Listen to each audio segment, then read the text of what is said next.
त्वं हीना पिता वसु त्वं माता शतक्रतो बभूविथ अधाते स्वप्न में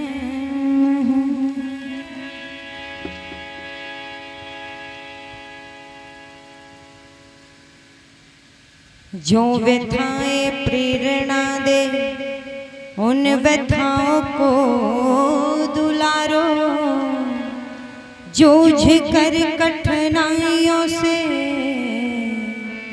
रंग जिंदगी का निहारो। वृक्ष कट कट कर बढ़ा है, दीप बुझ बुझ कर जला है। मृत्यु से जीवन मिले तो उसकी आरती उतारो, तो उसकी आरती उतारो।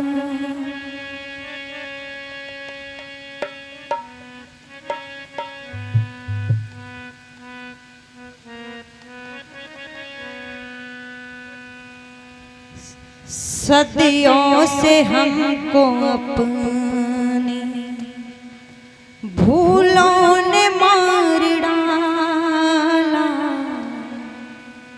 सदियों से हमको अपनी भूलों ने मार डाला। सदियों से हमको अपनी भूलों ने मार डाला।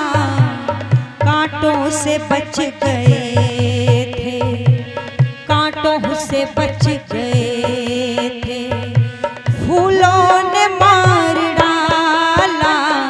कांटों से बच गए थे, फूलों ने मार डाला। सदियों से हमको अपने फूलों ने मार डाला।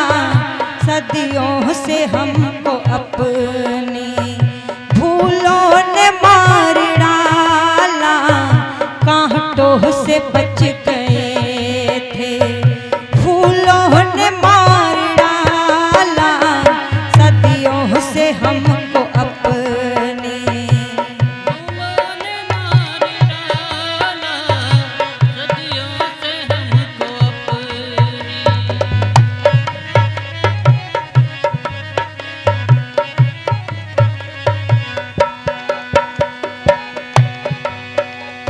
समझौता हो गया था फांसी की रस्सियों से।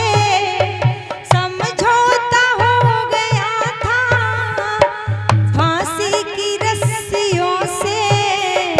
सावन में नई दुल्हन को, सावन में नई दुल्हन को झूलों ने मार डाला।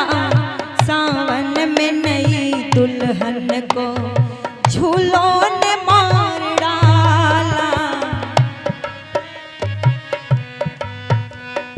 झूलों ने मार डाला। कांटों से बच गए थे, फूलों ने मार डाला। सदियों से हमको अपने फूलों ने मार डाला। सदियों से हमको अपनी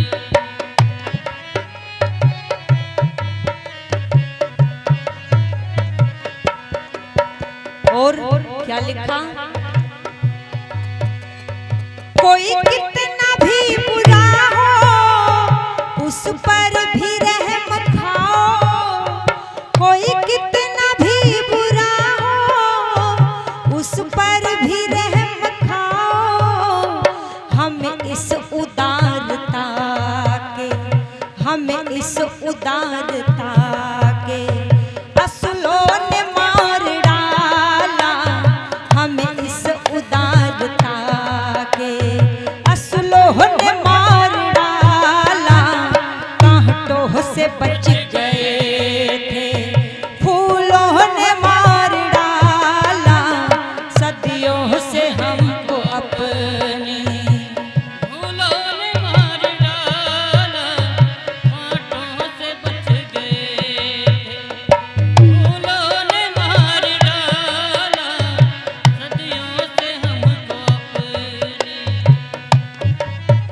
इस उदारता के असलों ने मार डाला, कांटों से बच गए थे, फूलों ने मार डाला सदियों से हमको अपनी, फूलों ने मार डाला सदियों से हमको अपनी, फूलों ने मार डाला सदियों से हमको अपनी, फूलों ने मार डाला हमें इस उदारता के, असलों ने मार डाला सदियों से हमको अपनी।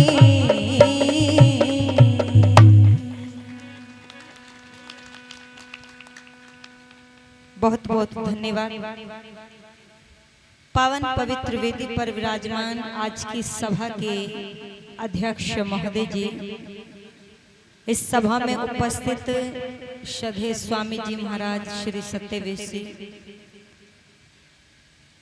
आयु वृद्ध, अनुभव वृद्ध और विद्या वृद्ध, बड़ी ओजस्वी वाणी में अपने प्रवचन जन जन तक जो पहुंचाते हैं, सरलता सहजता की प्रतिमूर्ति श्रद्धेय आचार्य श्री वीरेंद्र रत्नम जी, उन्हीं के समीपस्थ उपस्थित हैं। ओजस्वी वाणी में अपने विचारों को आपके सम्मुख रखते हैं हमारे भ्राता श्री कंवरपाल शास्त्री जी। उनसे पूर्व आपने जिनको सुना हमारे भाई श्री अनिल दत्त जी नादान, साथ में उनके साथी कुशल वादक सुरेंद्र जी, महाशय श्री हरिश्चंद्र जी, उपस्थित समस्त मंचासीन हमारा विद्वत मंडल जो नाम निकल गए हैं, दिमाग से सभी का सम्मान करती हूँ। उपस्थित हुई आर्य समाज भौमा के समस्त यशस्वी पदाधिकारीगण, मंच का कुशलता के साथ जिनके माध्यम से संचालन हो रहा है बाबूजी श्री रविंद्र जी आर्य, दूर दराज अन्य आर्य समाजों से पधारे हुए समस्त देशभक्त, राष्ट्रभक्त, ऋषि भक्त, उपस्थित वंदनीय मातृशक्ति नौजवान मेरे भाई और राष्ट्र के मुस्कान छोटे छोटे प्यारे प्यारे बच्चों, बहुत ही सुंदर पूर्व विद्वानों से आपने राष्ट्र और धर्म की कैसी स्थिति रही, उसको किस प्रकार से उभारा आया, इन तथ्यों को लेकर के आपने चर्चाओं को सुना है। आइए अब थोड़ी सी चर्चा मैं भी आपके सम्मुख रखती हूँ। हाँ बेटा तुम इधर ध्यान दो, है ये तो तुमसे बातें करती रहेगी, ये आती ही इसलिए, ये कहती है चलो प्रोग्राम में चलते हैं, चलो प्रोग्राम में चलते हैं। कोई बात नहीं, बड़ी सुंदर चर्चाओं को आपने सुना और पंडित शोभाराम प्रेमी जी की ये पंक्तियां मैंने आपके सामने रखी हैं। कितनी सुंदर बात कह दी कि कोई कितना भी बुरा हो। इस भजन की सबसे अच्छी लाइन मुझे यही लगती है कि कोई कितना भी बुरा हो उस पर भी रहम खाओ और हमें इस उदारता के बोलो असूलों ने मार डाला। आप जानते होंगे एक नहीं दो नहीं पता नहीं कितनी बार गलतियां करी है। किसने? हमने।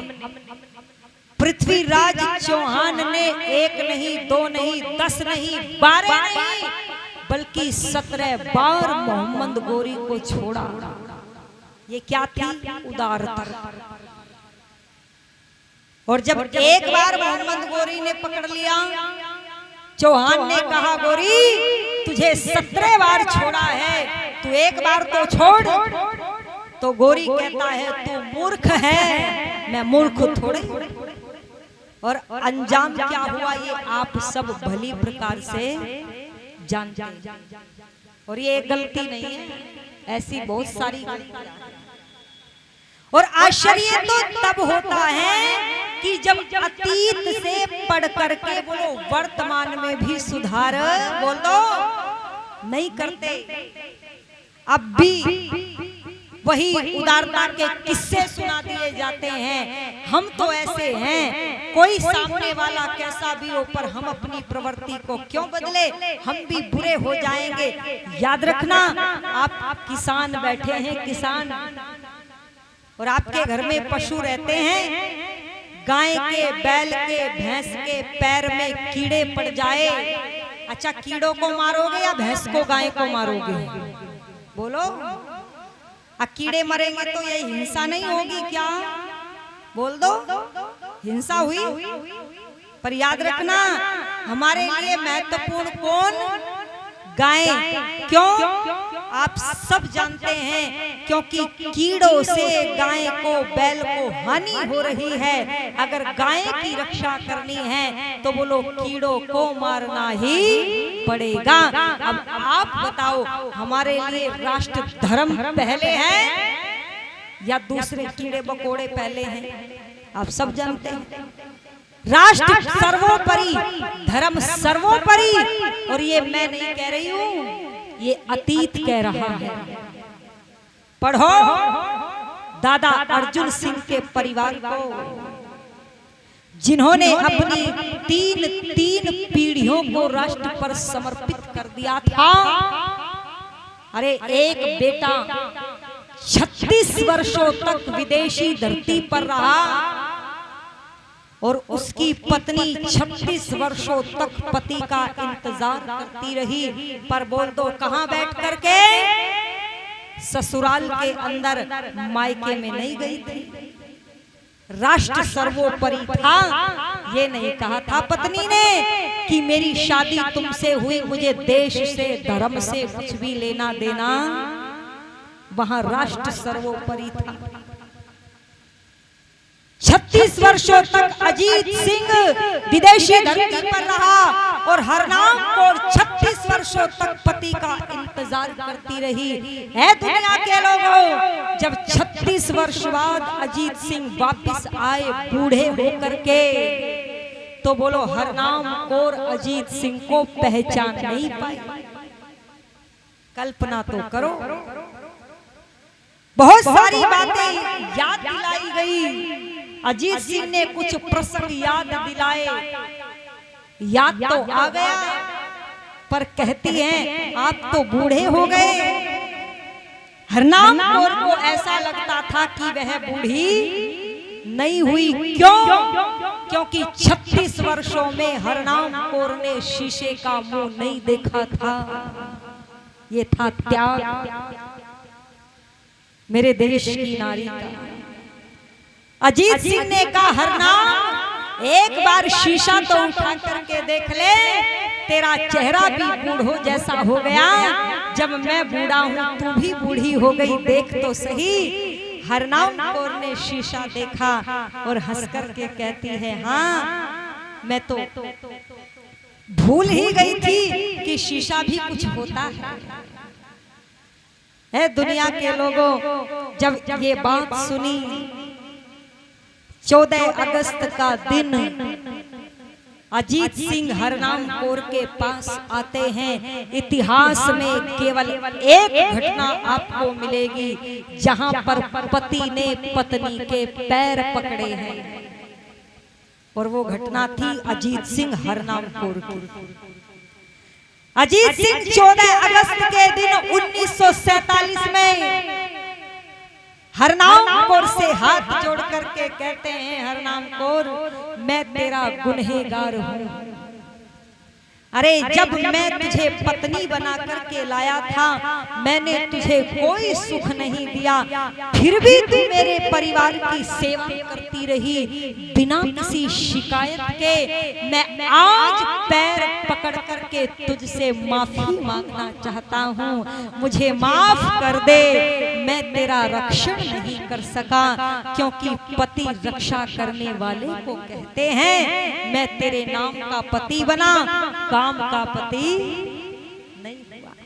ओहो, आज की नारी होती तो क्या कहती बहन,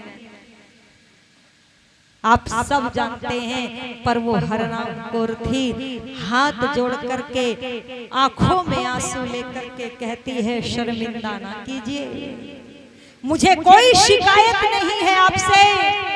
अरे मुझसे ज्यादा आवश्यकता आपकी भारत माता को थी, इस धरती को थी। मेरा रक्षण तो परिवार कर रहा था, पर इसकी रक्षा अजीत सिंह तुम्हारे सिवा और कौन कर सकता था। जब ये बात कही अजीत सिंह कहता है हर नाम पर मुझे लग रहा है कि मैं तेरा दोषी हूँ, एक बार कह दे मैंने तुझे माफ कर दिया। हंस कर के कहती है अगर आपको ऐसे ही सुनना है तो चलो माफ कर दिया। दुनिया के लोगों टीवी पर खबर, वो रेडियो पर खबर चल रही थी, पाकिस्तान और हिंदुस्तान का बंटवारा हो गया है। जब ये खबर सुनी टूट गया, पति के गोद में सर रख करके ऐसे लेट गया जैसे आज एक बेटा माँ की गोद में लेट जाता है। हरनाम अपने पति के सर के बालों को प्यार से सहलाने लगी और बस सहलाते सहलाते ही अजीत सिंह पत्नी की गोद में ही संसार को छोड़ करके चला गया। ये था मेरे देश का त्याग और समर्पण। ऐसे मिली थी आजादी, उदारता से बोलो कभी भी स्वतंत्रता नहीं। बहुत सारे लोगों ने गाया ना उदारता के लक्षण की दे दी आजादी, बिना खड़ग बिना ढाल और साबरमती के संत तूने। फिर ये अजीत सिंह का हरनाम कौर का बलिदान व्यर्थ हो गया। अरे ऐसे परिवार का ही बेटा था भगत सिंह, जिसका यज्ञोपवीत संस्कार हुआ। लोग कहते हैं नास्तिक था भगत। पढ़ो उसकी चिट्ठी को, जब लिखता है शादी की बात आई, घर छोड़ करके निकल गया और कहता है दादा, माँ से चिट्ठी में लिखता है माँ दादाजी ने मेरा यज्ञोपवीत संस्कार कराया था और वहां मुझे संकल्प दिलवाया था कि मैं अपने पोते को राष्ट्र के लिए समर्पित कर दूंगा। बोल दो आर्यो, बोल तो दो, यज्ञोपवीत संस्कार नास्तिक का होता है क्या? आर्यों के होते हैं। निवेदन कर दूं, ऐसे तैयार होकर के चला था। आचार्य जी कह रहे थे गर्भ से बनती है संतान। और निवेदन कर दूं, जब फांसी का हुक्म हो गया, क्यों अंग्रेजी सरकार के कान खोलने के लिए नकली बम फेंके गए थे, बंदी बनाया गया। 24 मार्च 1931 फांसी का हुक्म सुनाया गया। 3 मार्च 1931 को मां मिलने के लिए विद्यावती आती है।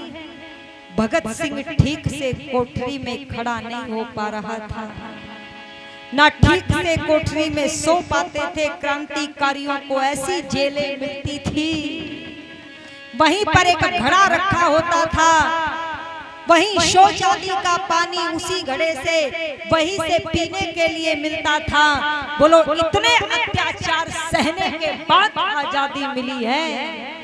विद्यावती ने बेटे को देखा और विचार किया, कहीं मेरे बेटे को तंग कोठरी विचलित ना कर दे, और संदेश देने लगी, सुनाने लगी। हमारी कुछ बहनों ने इस भजन की इच्छा रात की थी कि ये भजन सुनाना, और मैं निवेदन कर दूं क्या कह रही है माँ विद्यावती, तो सुनिएगा। हे रसो पड़े मुसीबत बेटा, उम्र जवान में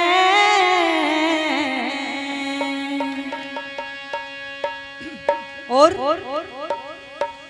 भगत सिंह कर जी घबरा जा, ओ तेरा बंध मकान में। भगत सिंह कर जी घबरा जा, तेरा बंध मकान में। सो पड़े मुसीबत बेटा, उम्र जवान में।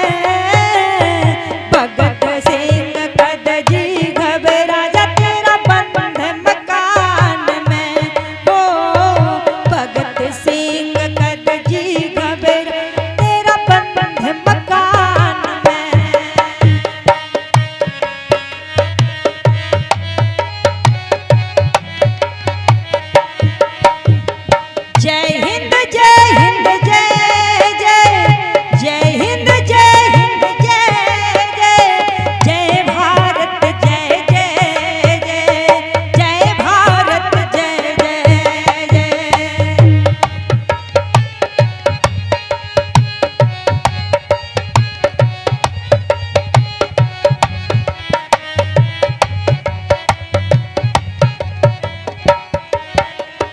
क्या कहती है? हिंद बाहसी ढंग नया करेंगे, हिंद बाहसी ढंग नया करेंगे, बड़ाई ही सुनते रह करेंगे, बड़ाई ही सुनते रह करेंगे, शेर की माँ मन के करेंगे, शेर की माँ मन के करेंगे, इस हिंदुस्तान में भगत सिंह कद जी घबराजा तेरा बंद मकान में, ओ भगत सिंह कद जी घबराजा तेरा बंद मकान में, हो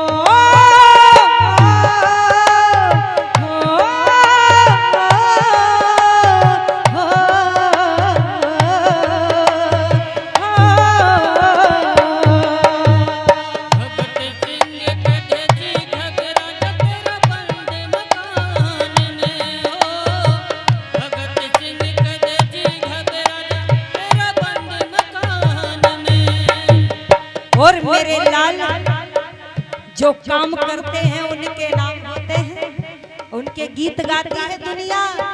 मेरे भगत के गीत गाए जाएंगे तो मैं भी सुनूंगी। कैसे? हिंद में तेरे गीत सुनूंगी, हिंद में तेरे गीत सुनूंगी, कद तेरी माँ में जरूर बढ़ूंगी, हिंद में तेरे गीत सुनूंगी, फिर तेरी माँ में जरूर बढ़ूंगी, अगले जन्म में फिर जड़ूंगी, अगले जन्म में फिर जड़ूंगी, ऐसी संतान ने भगत सिंह कद जी घबराजा तेरा बंद मकान में, हो भगत सिंह कद जी घबराजा तेरा बंद मकान में। भगत सिंह कद जी घबराजा तेरा बंद मकान में।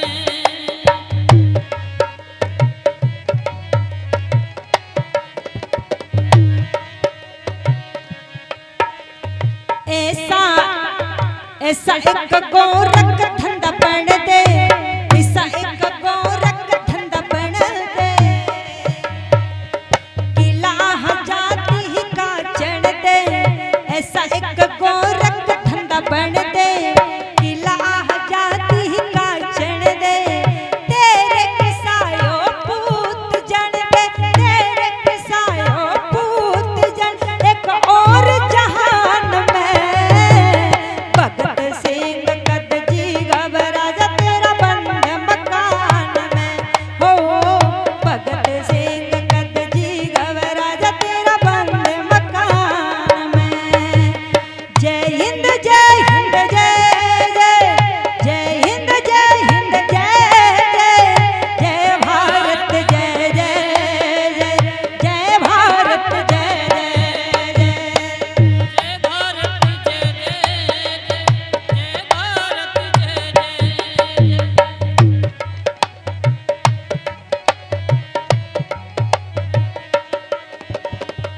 और कहती है मेरे बेटा, जिसने जन्म लिया है मरना जरूरी है, और मरना भी दो प्रकार का होता है।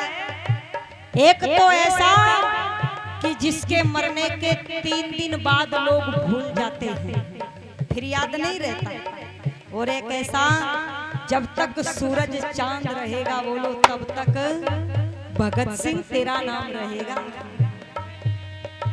और क्या कह रही है कवि ने लिखा है क्या?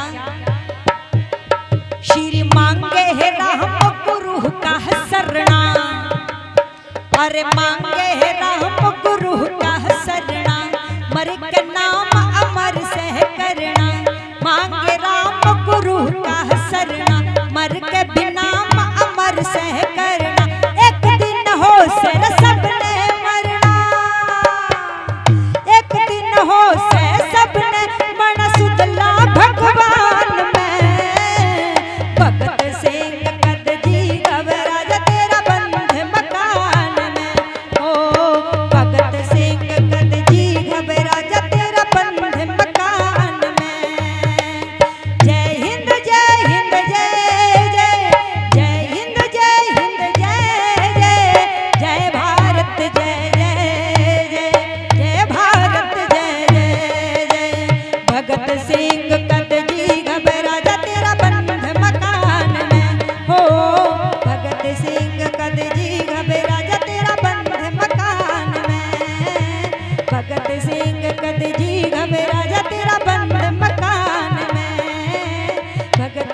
सिंह कद जी घबराजा, हो तेरा बंध मकान में।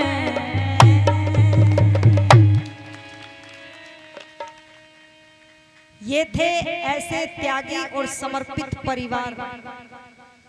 अभी आप सुन रहे थे ना कि जब हम पैदा होते हैं तब तो रोते ही हैं, स्वाभाविक है। नहीं रोएंगे तो फिर परिवार रोने लगेगा, तब तो रोना जरूरी है। लेकिन मरते वक्त भी यदि रो रहे हैं तो अभी आचार्य जी बता रहे थे, इसका मतलब जीवन में गड़बड़ी रह गई। और ये उदाहरण आपको मिलता है देश के क्रांतिकारियों से।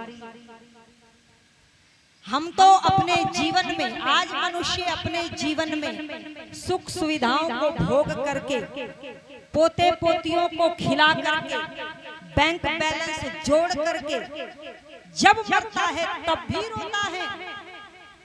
और कोई मार थोड़ा ही रहा, वो तो अपनी व्यवस्था में जाकर के मर रहा है। पर जरा देखो साहब, भरी जवानी में फांसी के फंदों पर लटकाया जाता था और फिर भी बोल दो आंखों में आंसू बोलो तो नहीं आता था। होठों पर मुस्कान तैरती थी और वो नाम थे, बोलो, शहीद आजम भगत सिंह, सुखदेव, राजगुरु राजेंद्र सिंह लाहिड़ी, रास बिहारी बोस, सुभाष चंद्र बोस और भी बहुत सारे नाम थे। निवेदन कर दूं, जब फांसी के फंदे पर ले जाया जा रहा था तो बोलो होठों पर मुस्कान तैर रही थी। जेलर ने पूछा, अरे ओ भगत, फांसी से डर नहीं लगता? ध्यान से सुनना इन पंक्तियों को, फांसी से डर नहीं लगता? तो भगत कहता है, डरते तो वो है जो कब्रों में दबे पड़े हैं, जिनको कयामत का इंतजार करना पड़ेगा। हम तो पुनर्जन्म में विश्वास रखते हैं। आज फांसी होगी, कल किसी माँ के गर्भ में चले जाएंगे और बोलो फिर जन्म लेकर के फिर तुम्हारी छाती पर दाल दलने के लिए तैयार होकर के आएंगे। हम क्यों डरे? डरते तो वो है जो आते नहीं, एक बार आए दोबारा नहीं आएंगे, उनको डर लगता है, हमें डर नहीं लगता। एक तरफ तो भगत सिंह जवानी में फांसी के फंदों को वरमाला कह करके गले में पहनता है और भारत के लोगों दूसरी तरफ बताया जाता है कि भगत सिंह, सुखदेव, राजगुरु, चंद्रशेखर, पंडित राम प्रसाद बिस्मिल आतंकवादी थे। ये आज पढ़ाया जाता है, आज वर्तमान। क्यों? इन्होंने उपद्रव फैलाया, इन्होंने राष्ट्र को दंगे कराए, पर याद रखना वो दंगे नहीं थे।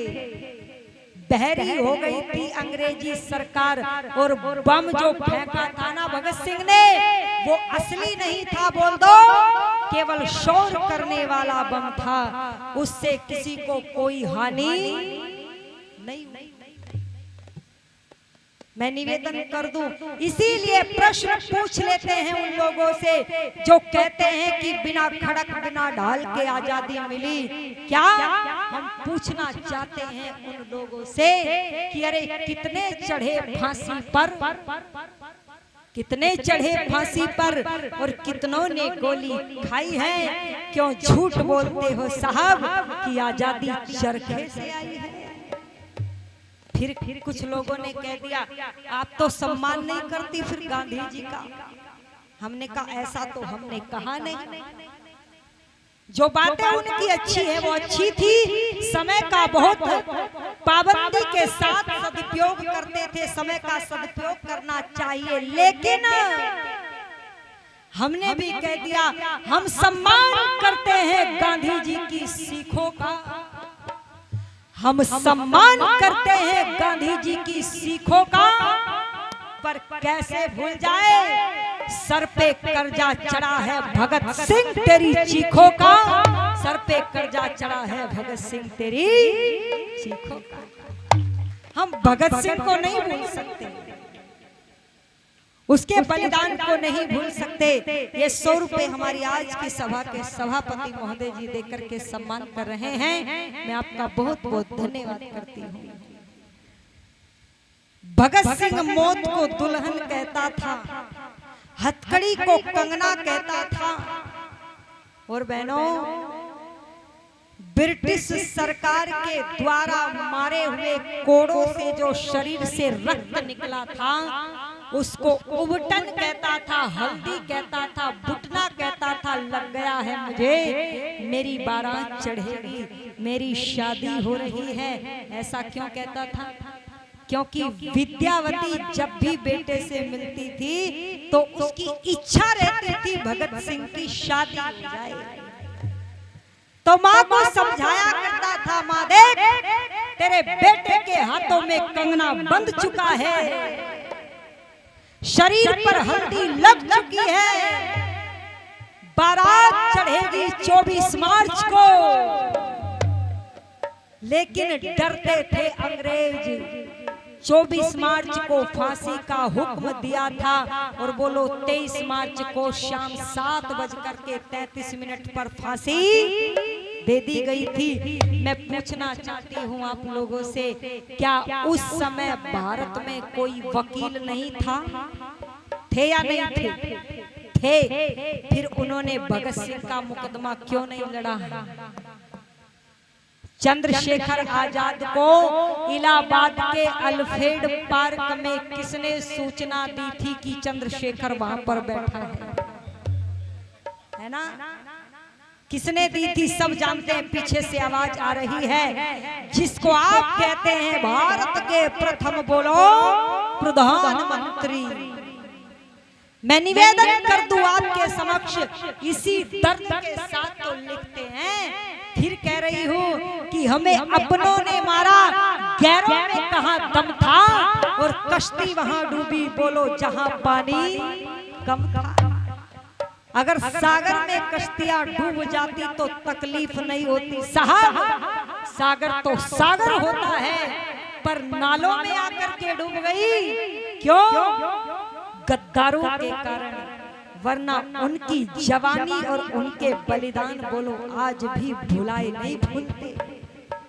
तीनों चले जा रहे हैं फांसी के फंदों पर पकड़कर। 23 मार्च को शाम को जब हलकारा आता है, भगत सिंह जेल में बैठ करके पुस्तक पढ़ रहा था। पुस्तक,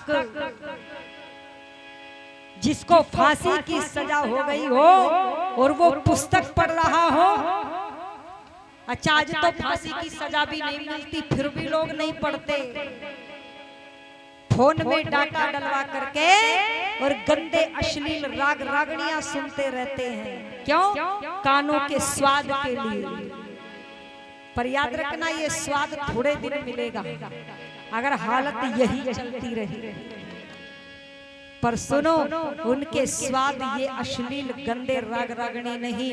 हलकारे ने कहा चलो भगत, तुम्हें फांसी दी जाएगी। एक बार भी ये नहीं कहा कि फांसी तो सुबह को होनी है, आज तो 23 मार्च है।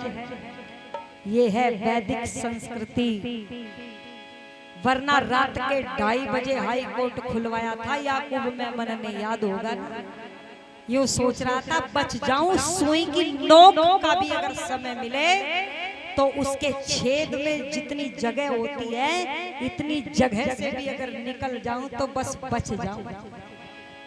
पर भगत सिंह तो मौत को दुल्हन कहता था और मानता था। और तीनों हंसते हंसते चले जा रहे हैं। और जब फांसी के फंदे पर खड़े कर दिए तो जेलर ने कहा हंसते क्यों हो?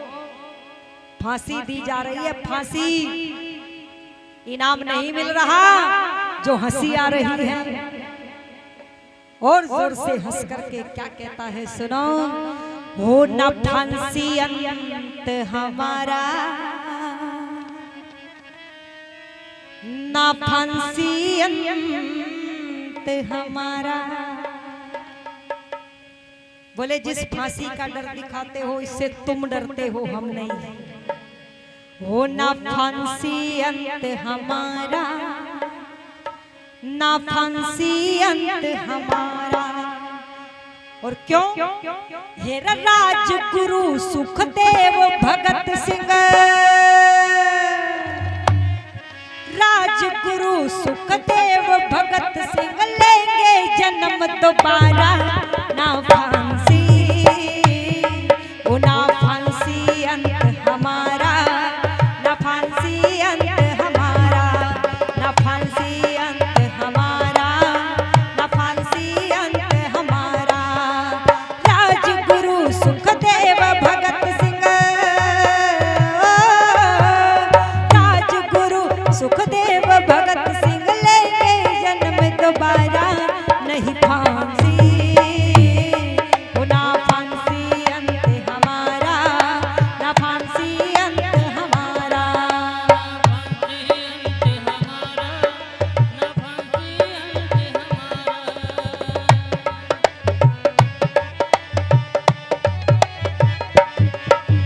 और क्या कहता है, तुम कितनी फांसी देते रहो, कब तक दोगे? क्यों? आजादी की चिंगारी फांसी से बुझने वाली नहीं है। और क्या कहने लगा? आजादी की नहीं बुझेगी लगा आज हम आग रहे, आजादी की नहीं बुझेगी लगा आज हम आग रहे। अंग्रेजों ये भारत छोड़ो भारतवासी जाग रहे, आजादी की नहीं बुझेगी लगा आज हम आग रहे। अंग्रेजों ये भारत छोड़ो भारतवासी जाग रहे। मिट जाएगा रे बच्चा बच्चा, मिट जाएगा बच्चा बच्चा, माँ ने हमें पुकारा, नहीं फांसी, नहीं फांसी अंत हमारा, वो ना फांसी अंत हमारा।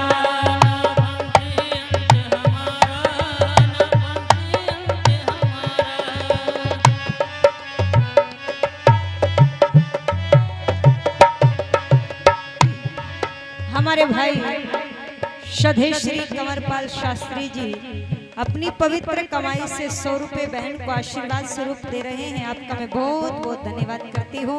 और सुनिएगा क्या कहता है।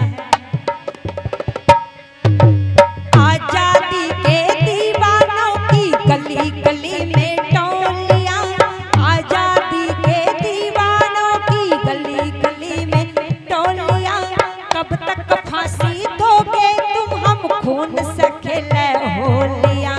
आजादी के दीवानों की गली गली में टोलियां, कब तक फांसी दोगे तुम हम खेले खून से होलियां। कब तक कत्लेआम करोगे, कब तक कत्लेआम करोगे, लेंगे जन्म दोबारा, नहीं फांसी ओ ना फांसी अंत हमारा, ना फांसी अंत हमारा। फांसी अंत हमारा, ना फांसी अंत हमारा।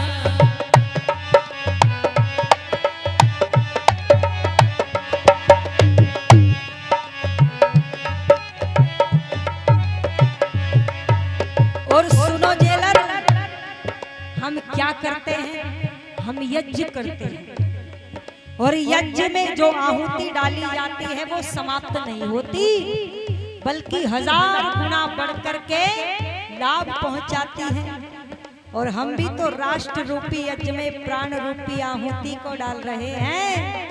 और हमारी आहुति यहीं पर समाप्त नहीं होगी, बल्कि घर घर से भगत सिंह राजगुरु सुखदेव निकल करके चलेंगे। और क्या कह रहे हैं? हम तीनों आज हंसते हंसते फांसी पर चढ़ जाएंगे, हम तीनों आज हंसते हंसते फांसी पे अपनी भारत माँ की कोख से जन्म दोबारा पाएंगे। हम तीनों आज हंसते हंसते फांसी पे चढ़ जाएंगे, अपनी भारत माँ की कोख से जन्म दोबारा पाएंगे। अरे चाहे कितनी बार मरे हम,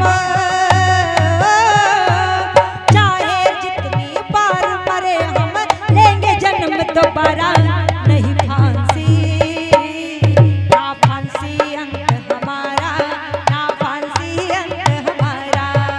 फांसी अंत हमारा, फांसी अंत हमारा।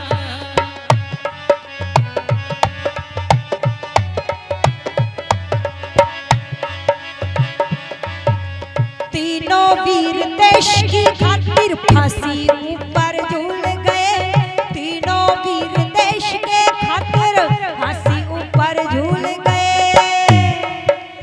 देश में हाहाकार मचाता आज तलक ना भूल रहे, तीनों वीर देश की खातिर फांसी ऊपर झूल गए।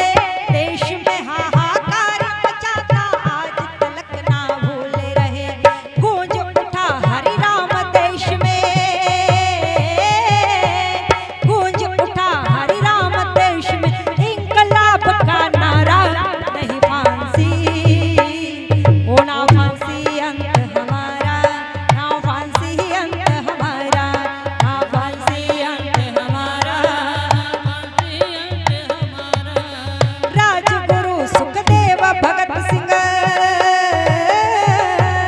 राजगुरु सुखदेव भगत सिंह लेंगे जन्म दोबारा नहीं फांसी, ना फांसी अंत हमारा, ना फांसी अंत हमारा, ना फांसी अंत हमारा, ना फांसी अंत हमारा, ना फांसी अंत हमारा, ना फांसी अंत हमारा।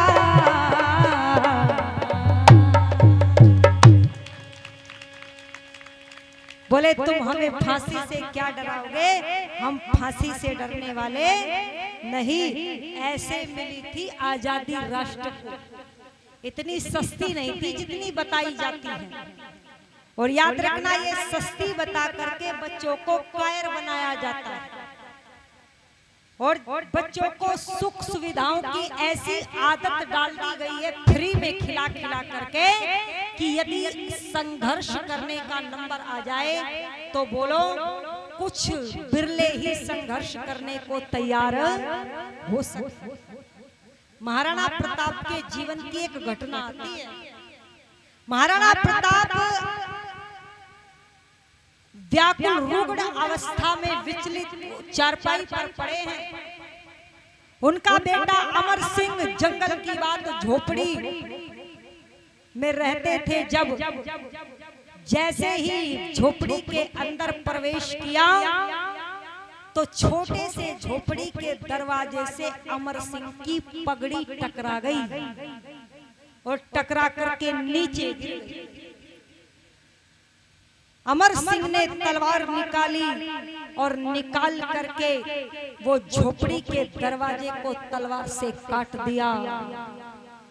महाराणा प्रताप रुग्ण अवस्था में चारपाई पर लेटे थे, विचलित हो गए।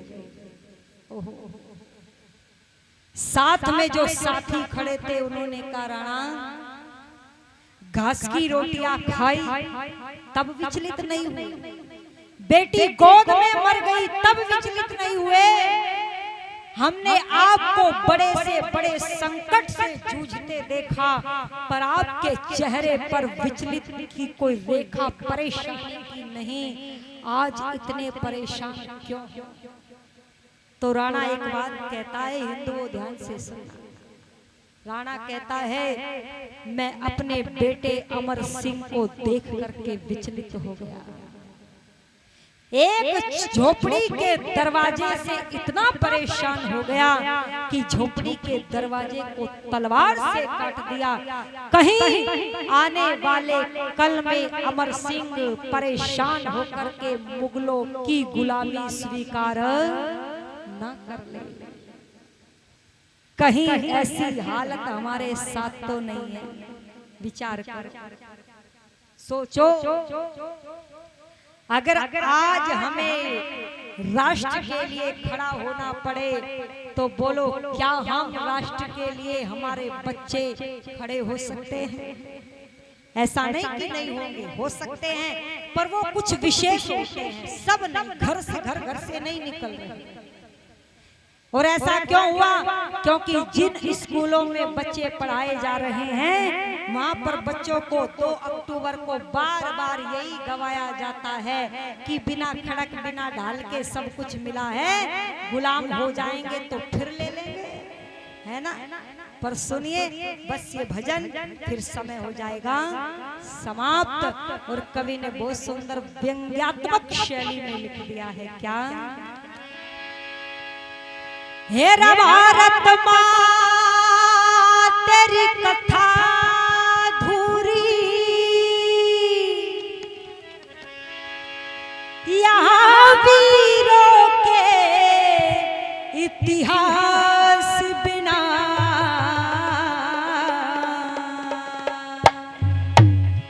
और हेरा देश में आजादी नहीं आती, नेता वीर सुभाष बिना। फिर कैसे कह दिया खड़क ढाल से आजादी मिल गई। ओ भारत माँ तेरी कथा अधूरी, वीरों के इतिहास बिना देश में आजादी नहीं आती, नेता वीर सुभाष बिना देश में आजादी ना आती, नेता वीर सुभाष बिना देश में आजादी ना आती, नेता वीर सुभाष बिना देश में आजादी नहीं आती, नेता वीर सुभाष बिना। धन्यवाद हमारे बाबूजी श्री धर्मवीर जी, आप 100 रुपए देकर के आशीर्वाद दे रहे हैं, आपका बहुत बहुत धन्यवाद।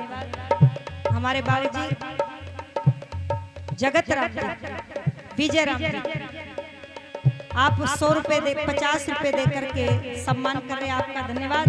हमारे नौजवान भाई भी 100 रुपए दे करके सम्मान करके गए हैं, आपका बहुत बहुत धन्यवाद। और सुनिए क्या कह दिया, देश में आजादी नहीं आती, नेता वीर सुभाष बिना। वे शहीद देश के ऊपर क्यों आज उनको भूल गए, वे शहीद देश के ऊपर क्यों आज उनको भूल गए, राजगुरु सुखदेव भगत सिंह फांसी ऊपर झूल गए, राजगुरु सुखदेव भगत सिंह फांसी ऊपर भूल गए मंगल पंडर चंद्रशेखर, मंगल पंडर चंद्रशेखर चले गए, रंगरास बिना देश में आजादी नहीं आती, नेता वीर सुभाष बिना देश में आजादी नहीं आती, नेता वीर सुभाष बिना। देश में आजादी नहीं आती, नेता वीर सुभाष बिना।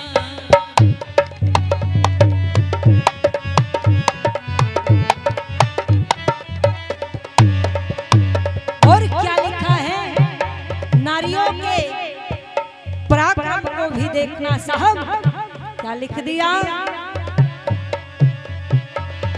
रानी झांसी आजादी की विस्फोटक चिंगारी थी, रानी झांसी आजादी की विस्फोटक चिंगारी थी, उधम सिंह ने डायर को हुलन में गोली रे मारी थी, उधम सिंह ने डायर को हुलन में गोली मारी थी, लाखों वीर शहीद हो गए, लाखों वीर शहीद हो गए, बचने की किसी आस बिना देश में आजादी ना आती, नेता वीर सुभाष बिना।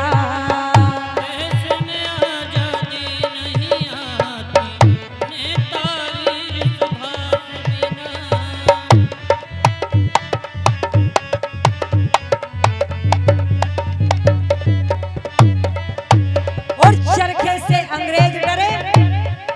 इतने सीधे नहीं थे साहब, डरते तो थे पर किससे डरते थे तो सुनो। सब ते बढ़ के वीर पोसते गोरे दहशत मान गए, सब ते बढ़ के वीर पोसते गोरे दहशत मान गए। फौज तैयार आजाद हिंद की जर्मन और जापान गए, फौज तैयार आजाद हिंद की जर्मन और जापान गए। अंग्रेजों से टकराए वो, अंग्रेजों से टकराए, मेरा जीने की किसी आस बिना, देश में आजादी नहीं आती नेता वीर सुभाष बिना। नहीं आती नेता वीर सुभाष बिना, देश में आजादी नहीं आती नेता वीर सुभाष बिना। 562 रियासतों को इकट्ठा करने वाले, क्योंकि देश तो आजाद हो गया था तथाकथित, पर 1948 तक भी हैदराबाद निजाम ने हैदराबाद को विलय नहीं किया। हैदराबाद को घुटनों के बल चला दिया था किसने? निजाम को, हैदराबाद के निजाम को घुटनों के बल चलवा दिया था किसने? तो सुन लो क्या कह दिया।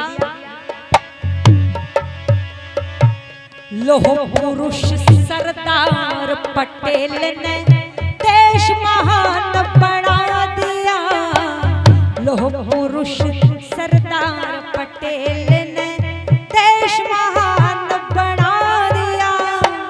सारी रियासत करी इकट्ठी हिंदुस्तान बना दिया, सारी रियासत करी इकट्ठी हिंदुस्तान बना दिया।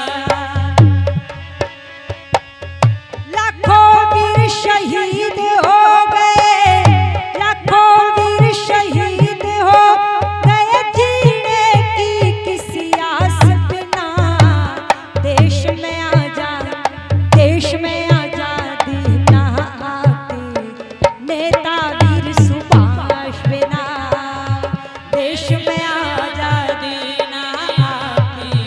नेता वीर सुभाष बिना। भारत माँ तेरी कथा अधूरी, भारत माँ तेरी कथा अधूरी, वीरों के इतिहास बिना, देश में आजादी, देश में आजादी ना आती नेता वीर सुभाष बिना, देश में आजादी ना आती नेता वीर सुभाष बिना, देश में आजादी ना आती नेता वीर सुभाष बिना।